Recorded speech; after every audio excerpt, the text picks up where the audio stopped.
Nous allons à présent créer un élément réutilisable, élément qui sera dessiné sur un tracé et sur un buste. Pour ce faire, nous sélectionnons un buste, le buste par défaut. Le buste par défaut sur lequel nous allons y intégrer un tracé de base, de façon à ce que l'élément que nous allons tracer soit adéquat au tracé qui sera susceptible de le recevoir. Donc nous avons sélectionné un tracé de base, de façon à ce que le tracé que nous allons dessiner, l'élément, soit bien proportionné à son support, c'est-à-dire le tracé qui le recevra.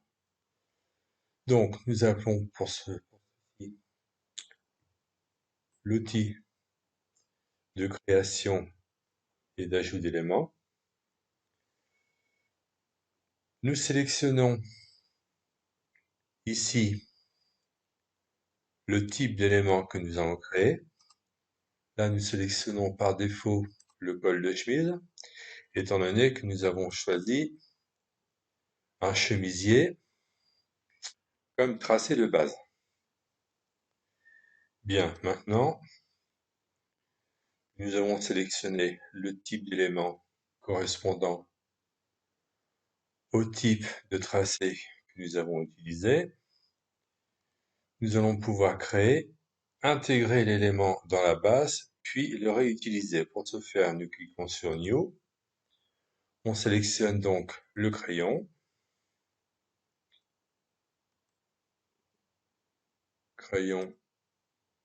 comme ceci.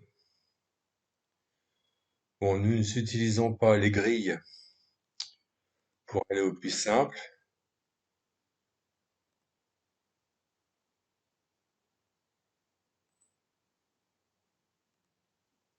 On va zoomer davantage pour être au plus près du tracé. Voilà.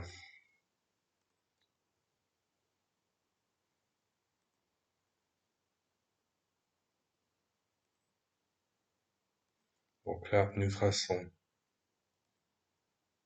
notre col sans dimension pour faciliter l'exemple,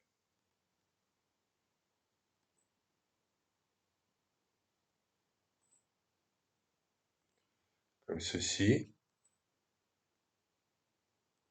Voilà. Là, nous avons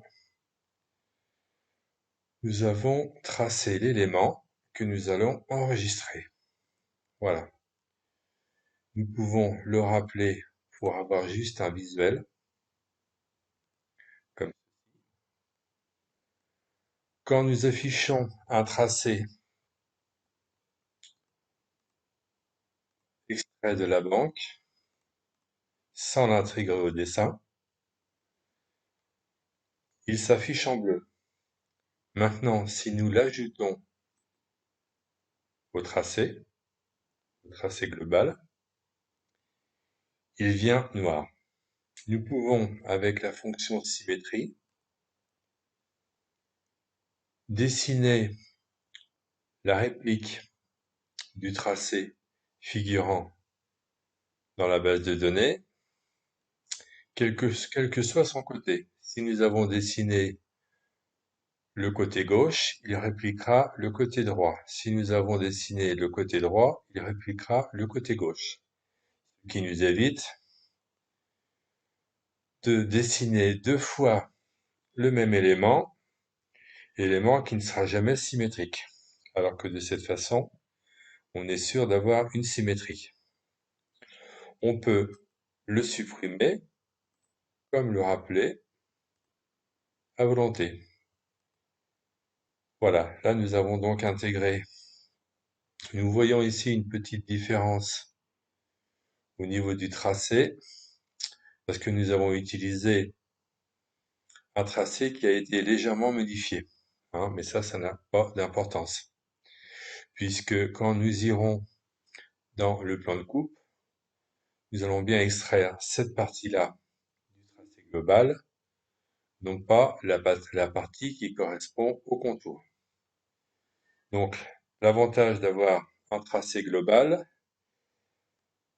avant isolation, avant extraction des plans de coupe, c'est qu'on peut avoir des droites quelconques qui ne seront pas pris en compte dans le tracé d'isolation finale, puisque ce sont des droites qui sont la plupart du temps utilisées pour avoir des courbes ou pour avoir des droites complémentaires, comme quand on utilise le tracé à plat. Donc là, nous avons donc la réplication de nos deux éléments. Nous pourrions là encore les supprimer, mais cette fois-ci droite par droite, en allant en arrière.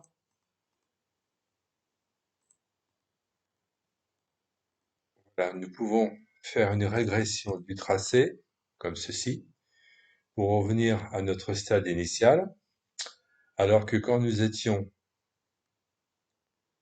dans l'intégration d'éléments, nous allons voir lequel, oui, c'est bien celui-là. Voilà, c'est celui qui était conforme au tracé actuel. Nous pouvions les intégrer et les supprimer en une seule fois, ou en ajouter qu'un seul, sortir, puis y revenir, en sélectionnant bien sûr le bon, donc visualisation en bleu, le rajouter et y mettre la symétrie. Vous voyez que l'utilisation, la création et l'utilisation d'éléments est assez pratique. Nous pourrions par exemple utiliser une poche. Je crois que dans un projet précédent, nous avions créé une poche de cette façon, que nous avions ajouté comme ceci. Donc vous voyez que si on enrichit suffisamment bien la banque des éléments,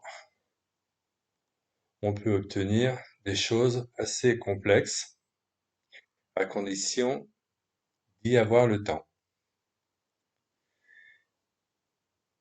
Voici une première présentation sous Patron V2 de la création et de l'intégration d'un élément dans sa base de données, puis l'ajout d'un de ces éléments dans le tracé en cours, pour obtenir assez rapidement un résultat final.